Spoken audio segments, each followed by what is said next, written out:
Welcome to our YouTube channel study tech with sir. आज आम channel रे ये पिला मानक विषय रे पाठ पढ़ा को नहीं गोटे कथा हवा जे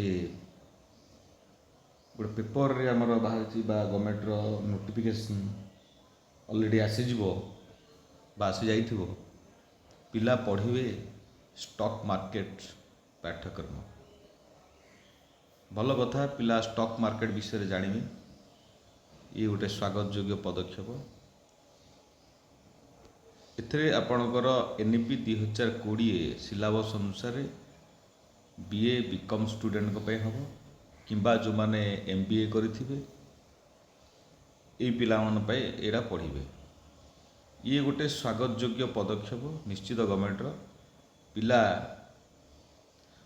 ऑरेंज इकोनॉमी कौन ता विषय से जानिबे। पिला डिजिटलाइजेशन हेबे ये सबू कथा ठीक, किंतु तांको पढ़ेबे किए सही लेक्चर मान ही पढ़ेबे। जो लेक्चर माने पढ़ेबे सीए स्टॉक बही जो आपणकर पाठ बही देखी पढ़े देवा अलग, प्रैक्टिकल करेवा अलग। ये जो लेक्चर माने एमान प्रैक्टिकल करिसंती ना नहीं से फास्ट फॉल एमाने स्टॉक मार्केट विषय रे जानिचंती ना नहीं। बही पाठ आउ जिमती आमे कहिबा पोथी बायण आ बारी बायण भितर डिफरेंस अछि से भलिया कथा हबो। जदि सपोज निश्चित जेतले नोडाल ऑफिसर मानक रखिबे एमानकु ट्रेनिंग देबे जे एमानकर कैपेबिलिटी अछि ना नाही स्टॉक मार्केट रे पुंजी निवेश करिया पय। एटा भी गोटे बड़ प्रश्न। जदि कॉलेज मानकरे अध्यापक अध्यापिका माने जो माने ये पाठ को पढ़ाइबे डिपार्टमेंट निश्चित थिबो कॉमर्स डिपार्टमेंट रो बा आर्ट्स रे इकोनॉमिक्स डिपार्टमेंट रो पढ़ाइबे। ए माने दरमा पाउचन ना नाही। जदि ए माने दरमा पाउ नाहंती ताहले ए माने पुंजी निवेश करिवे केंती एटा भी जाने पड़ो। स्टॉक मार्केट थियोरी रे चलिबो नहले देखिबा कोन होउची से जहाँ भी होउची हो पिला पई गोटे स्वागत योग्य पदक्षेप गवर्नमेंट रो। जे पिला जानिबे जे जो डिजिटल मार्केटिंग विषय कौन जानिबे जे स्टॉक मार्केट विषय ऊपर पाठ पढ़िबे पिला देखिबा। गवर्नमेंट रो निश्चित पदक्षेप गोटे स्वागत योग्य पदक्षेप बेले आमे कहिबा जे सबु कथा को आमे नेगेटिव नबा नाही, निश्चित पॉजिटिव वे रे नबा। किंतु देख एठी देइछि जे उच्च शिक्षा क्षेत्र रे छात्र छात्री शेयर मार्केट बा म्यूचुअल फंड हैला इंश्योरेंस ए भली पाठ्यक्रम निश्चित पढ़ा जीवो। ये है कथा को मानक पढ़ा जीवो जो माने बीकॉम स्टूडेंट रहिले बा एमबीए रहिले एठी आपणकर बीबीए बेला रहिले बीएमएस आ बीए इकोनॉमिक्स बा वाणिज्य एठी बीकॉम तो लिखिदेले किछि एडा असुविधा नाही। ताहले एई पिला माने ही पाठ पढ़िबे स्टॉक मार्केट विषय रे। निश्चित गोटे स्वागत योग्य जेतले हमर ऑरेंज इकोनॉमी कथा हमें चिंता करती, आमे डिजिटलाइजेशन कथा चिंता करती सेठू किंतु इनकम करवा। निश्चित ये स्टॉक मार्केट विषय रे जानिले बा आमे स्टॉक मार्केट कथा हो किंबा आपणकर म्यूचुअल फंड कथा हो ये सबू कथा उपरे जेतले आम पिलांकर दक्षता रहिबो निश्चित आम पिला माने भविष्य रे पुंजी निवेश करिवे। किंतु कथा हला जो माने पढ़ेबे से माने प्रॉपर ट्रेन हेइथिबा दरकार बा से माने पुंजी निवेश करूथबा दरकार। जदि से माने प्रॉपर ट्रेंड थिबे बा से माने पुंजी निवेश करी प्रॉफिट टेबल थिबे ताहाले पिला मानकु प्रैक्टिकल नॉलेज बढ़िबो, पिला मानकर बढ़िबो जो माने आराम से ये करि परिबे। को अनुष्ठान मानकर हबो जो उच्च शिक्षा विभाग अधीन रे जो माने सरकारी विश्वविद्यालय बा रजिस्टर थिबे रजिस्ट्रेशन थिबो किंबा आपणकर महाविद्यालय गुड़ाकर एमानकर चिट्ठी ऑलरेडी तो लिखा जाइए शीघ्र बोधे पहुँची जीव बा आजिकल पहुँचबार व्यवस्था थी। निश्चित एठी आपणकर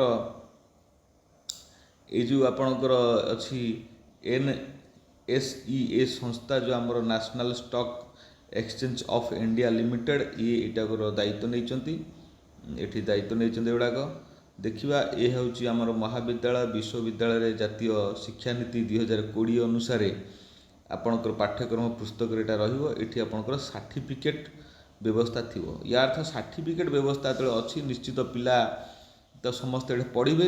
ଏଇଠି ଆପଣଙ୍କର ଛାତ୍ରଛାତ୍ରୀଙ୍କ ପାଇଁ ଏଠି 30 ଘଣ୍ଟା ଏକ ସାର୍ଟିଫିକେଟ୍ ପାଠ୍ୟକ୍ରମ ରହିବ।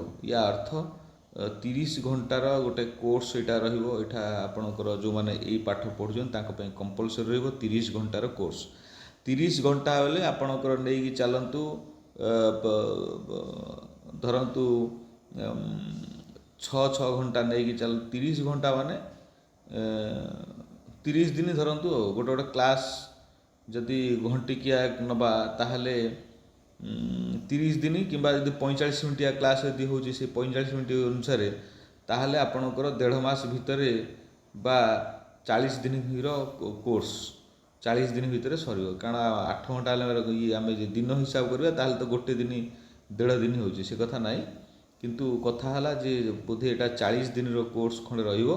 ଏ 40 ଦିନର କୋର୍ସ ଭିତରେ ଆପଣଙ୍କୁ ସାର୍ଟିଫିକେଟ୍ ବ୍ୟବସ୍ଥା ଅଛି ପିଲାମାନଙ୍କ ପାଇଁ। ଏଇଟା ଗୋଟେ ସ୍ୱାଗତ ଯୋଗ୍ୟ କଥା। ପିଲାମାନେ ଶିଖିବେ ଦେଖିବେ ଆଗକୁ ବଢ଼ିବେ, ଏ ନିଶ୍ଚିତ କଥା।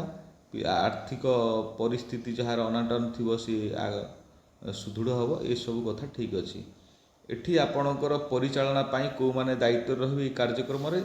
ଏଠି ରହିବେ ଆପଣ ବାଣିଜ୍ୟ ବିଭାଗ ବା ଆପଣଙ୍କର କମର୍ସ ବିଭାଗର ଲୋକ ରହିବେ, ମ୍ୟାନେଜମେଣ୍ଟ ବିଭାଗର ରହିବେ, ଅର୍ଥନୀତି ବିଭାଗର ଲୋକ এই କାର୍ଯ୍ୟକ୍ରମରେ ରହିବେ, ଯେଉଁମାନେ ନୋଡାଲ ଅଫିସର ଭାବରେ ନିଯୁକ୍ତି ପାଇବେ। ଏ ହେଲା କଥା। ଯେଉଁଠି ବାଣିଜ୍ୟ ବା ଆମର କମର୍ସ କିମ୍ବା ମ୍ୟାନେଜମେଣ୍ଟ କିମ୍ବା ଆପଣଙ୍କର ଇକୋନୋମିକ୍ସ ଡିପାର୍ଟମେଣ୍ଟର ଲୋକ ଥିବେ, ଏଇ ଯେଉଁ ଆପଣଙ୍କର ଏଇ ଏମାନଙ୍କୁ ଦକ୍ଷ କରାଯିବ ବା ନୋଡାଲ ଅଫିସର ରହିବେ, ନିଯୁକ୍ତି ପାଇବେ। ନୋଡାଲ ଅଫିସର ନିଯୁକ୍ତି ପାଇବେ, ଆଙ୍କର ଦକ୍ଷତା ବିକାଶ କରାଯିବ ବୋଧେ।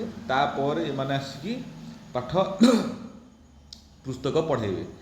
ନିଶ୍ଚିତ କଥା, ଏଇଟା ତ ଆମର ସ୍ୱାଗତ ଯୋଗ୍ୟ କଥା। କିନ୍ତୁ କଥା ହେଲା ଯେ ଗଭର୍ଣ୍ଣମେଣ୍ଟ ଏଇସବୁ କଥାରେ ଯେତେବେଳେ ଧ୍ୟାନ ଦେଉଛି, ଯେଉଁ ଲେକ୍ଚର ମାନେ ପଢ଼େଇ ଯେଉଁ ପ୍ରାଇଭେଟ୍ କଲେଜ ମାନଙ୍କରେ ଅଛନ୍ତି ସେମାନଙ୍କ ପାଖରେ, ସେମାନେ ତ ଆଗ ଷ୍ଟକ୍ ମାର୍କେଟ କ'ଣ ବା ଷ୍ଟକ୍ ମାର୍କେଟରେ ପୁଞ୍ଜିନିବେଶ କରିବା ଆବଶ୍ୟକତା ଅଛି। ବର୍ତ୍ତମାନ ତ ଯଦି ଦେଖିବା କେଜିରୁ ପିଜି ଫ୍ରି ହେଇଗଲା, ଏଜୁକେସନ୍ ଫ୍ରି ହେଇଗଲା, ସେମାନେ ତ ଦରମା ଠିକ୍ରେ ପାଇବେନି, ମ୍ୟାନେଜମେଣ୍ଟ ଦରମା ପାଇବେନି, ଆଉ ଷ୍ଟକ୍ ଇନଭେଷ୍ଟମେଣ୍ଟ ଯେତେବେଳେ କରିବେ। ଦେଖିବା ଯାହା ବି ହେଉଛି ଏଇଟା ସ୍ୱାଗତ ଯୋଗ୍ୟ ପଦକ୍ଷେପ ପିଲାମାନଙ୍କ ପାଇଁ। ଗୋଟେ ପ୍ରକାର ଆମେ ଦେଖିବା ଯେ ଅରେଞ୍ଜ ଇକୋନୋମିକି ଫଲୋ କରୁଛି ବର୍ତ୍ତମାନ ଗଭର୍ଣ୍ଣମେଣ୍ଟ।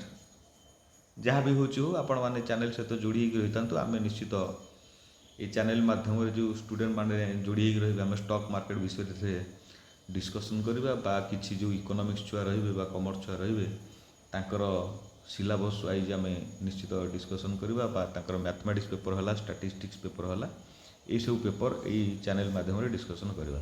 ଆପଣମାନେ ଚ୍ୟାନେଲ୍ ସହିତ ଯୋଡ଼ି ହେଇକି ରହିଥାନ୍ତୁ। ଯେତେବେଳେ ଯାହା ଅପଲୋଡ଼ କରାଯିବ ଆପଣମାନଙ୍କ ପାଖକୁ ନୋଟିଫିକେସନ୍ ଯାଇ ପହଞ୍ଚିବ। ରହିଲେ ଧନ୍ୟବାଦ, ଥ୍ୟାଙ୍କ ୟୁ।